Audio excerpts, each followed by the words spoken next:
And we're back. Hello and welcome to a new episode here on my channel. After a couple months, I've been kind of busy with some things and lazy to do other things. I have decided to try and continue my upload schedule of one video per month, or at least try and do a bit more this time around. There were exams during April and May, and then other stuff during the months following, so I didn't have as much time to do shit as I wanted to, and when I did, I just couldn't bother. Also, I hate editing. I generally hate the editing process, especially now that I don't have Premiere Pro, and I have to use Resolve, or the DaVinci Resolve, which is a program that is fine. Just I'm so used to Premiere Pro that everything else just feels like shit. Like I'd rather use iMovie, but that piece of trash that's here, it's trash. Like it's slow, and trying to edit a 1 hour footage, 1 hour of footage in there, it's just a pain in the ass, and I wouldn't do it. So anyways, this will be the quick album review for the April albums, and what I will do is upload a second one, hopefully a week later, with the ones from everything after that, from May till October, or at least May till August or something like that. Okay, so I decided to do it just a tad bit different. Instead of doing everything from May to October, I'll be doing it from May till July, then August itself, and then September, October. I have a lot of albums for August, so that could be a video by itself, and September, October do fill up a video for itself too. May till July, there's not that much, but it still adds up to a good amount. Why, you might ask? It's because during April, I'll still listen to a lot of albums. But after that, following that, I did stop for a bit, or at least I didn't listen to as many. Or there's even a month where I only listened to one album. So to make up for what would have been a short video, I'll just do a bigger one with many months in it. Something I just also want to point out, maybe will not be able to say much about certain songs, certain albums, because either I forgot about them because they were too long ago, or I just didn't care enough at the time to. And a lot of the records are not going to be rated for many reasons. One of them could be that I just didn't want to give it a second shot, and I just couldn't be bothered to rate it just because I don't know, or I forgot to come back to it, or I don't feel like I gave it a good chance of on my first listen or on my second listen, And yeah, let's just do April.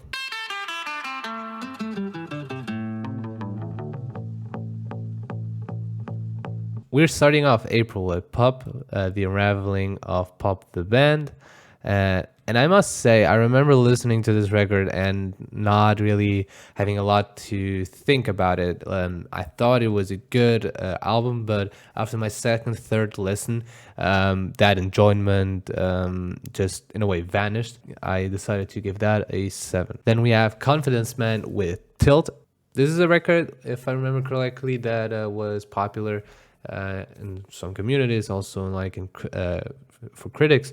But I just couldn't handle it. Like, I actually didn't like it at all. I remember listening to this while working out and hoping that the album would just end here and right there. I just couldn't really wrap around my head on how it worked. Like, it just wasn't for me.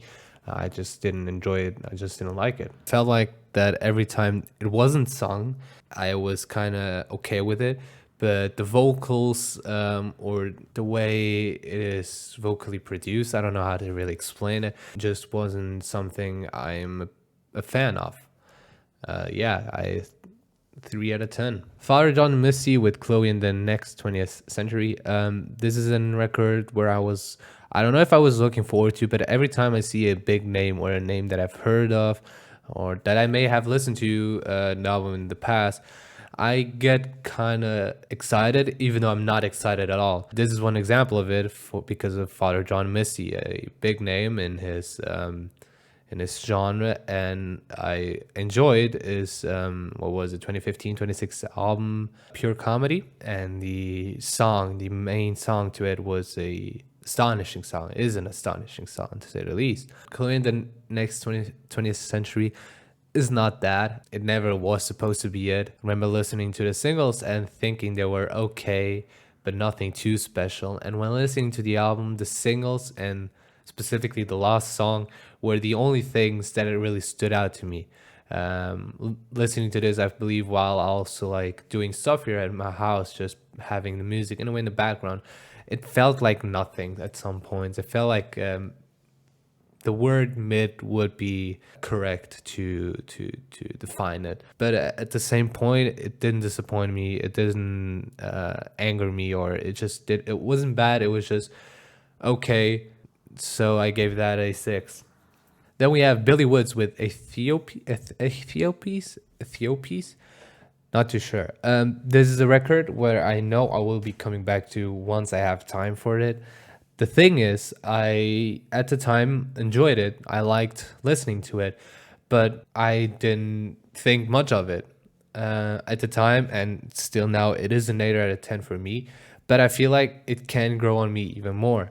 There was one day where I came out of the bus and I finished an album on Spotify, so I just let the songs that come after it, like the random shuffles or whatever, let them play, because I was like, fuck it, I don't know, I'm not in the mood to change it now. And a song of his came up, and I immediately my attraction to that song and to the album came back. I'm not gonna say that I love this record to death, because I've not listened to it yet or since then. But since I've listened to that song, I feel like the chances or me coming back to it is very, very more probable. And I feel like I will enjoy it more, because just listening to that song made me remember that it was actually pretty good. So whilst it's right now at an 8 out of 10, this might change. Then we have Wet Leg with their self-titled record, and I gotta say, I love it. I love every single one of the songs, from the amazing intro with Being in Love to the amazing outro, Shazong being an amazing and a clever song, which at first I didn't get. Then listening to it again and listening to the lyrics and really thinking like in a different way about it, I was like, oh, I get it. And then Angelica is such an angelic song that I love to death. This is an album that I could put on while driving with my parents beside me. Like my dad, everything that's a little bit of rock or just a little bit loud, the guitars and drums, he'll just say that's noise, that's nothing, that's not music, and he'll hate it. But this sort of album, this sort of record is something that I can put on and my parents will not mind it at all. And I cannot praise this album enough. I feel like this is a 9 out of 10, and an album of the year contender. I don't think it is album of the year for me, but it is an amazing one. Moving on to Pusha T's It's Almost Dry. This record right here, I don't want to say it's disappointed me, because the only thing disappointing about this is myself, because I went into this with Daytona still in mind, and having Daytona still in mind, I love that record. I love the few songs that were in there. There were not that many, but the few that were there, I actually loved them very much. So I expected a lot because I had that in mind. So when I listened to Almost Dry, and I just didn't get that immediate Daytona vibe, it felt wrong in a way. And don't get me wrong, it is good, and I will be coming back to it for sure. Just having Daytona in mind did kill my enjoyment a bit when I eventually come back to it, because it only is 35 minutes long. I'll be probably having a different opinion on this, because I love Pusha. I gave that a 7, but we'll know if by the end of the year if it changes. Fontaines D.C with Skinty Fia. I don't know. I feel like when I read the genre of the album, I thought more. Like I was actually kind of hyped for it. I don't know why. Then when I listened to it, it just didn't do much for me. 6.5. Jack White with Fear of the Dawn. I remember listening to this while studying, I believe, and it like said, it is also not special. The only special thing I found to be in this more surprising thing, let's say that in this record, is Q-Tip's feature, which I was actually kind of surprised. I was like, wait, is that really him? But even after that, I forgot everything. Like, I know he is in there, but I do not know anything else about the record. I forgot it so fast. Like, even a day later, I remember not remembering anything. Like, it actually just vanished. And I was like, yeah, it kind of fits because it just didn't do anything. Yeah, 6.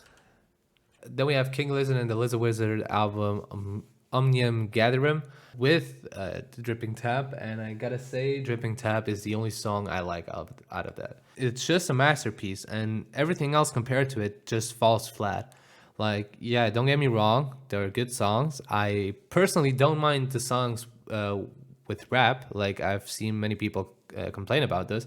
I personally don't mind them, but everything else just feels like filler compared to the Dripping Tap.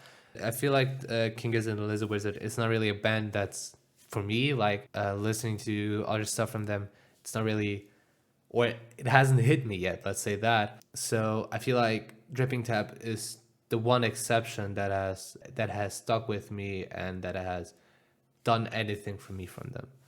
And it is the reason why this record is a 7 out of 10, because without it, it'd be a little bit lower.